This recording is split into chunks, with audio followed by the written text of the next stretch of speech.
சம்பளம் வாங்குறீங்கல்ல என்னது யாரு கேட்டு ஏன் போறீங்க? உங்க கிட்ட சண்டை போட நான் வரல.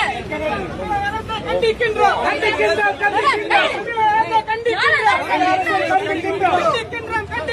தமிழக அரசை கண்டிக்கின்றோம்.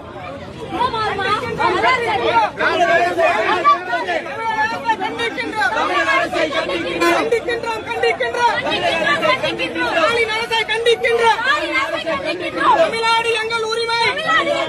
ஒட்டிடு ஒட்டிடு தமிழ்நாடு என்று ஒட்டிடு ஒட்டிடு தமிழ்நாடு என்று ஒட்டிடு புறக்கணிக்காதே. லேப்டாப்ல அப்பா காட்ட எல்லாத்தோட போட்டோ போடுற காசு இருக்கா? தமிழ்நாடு எழுதுறதுதான் காசு இல்லையா உங்களுக்கு? தயவு செஞ்சு சொல்லாதீங்க. தமிழ்நாடு அரசு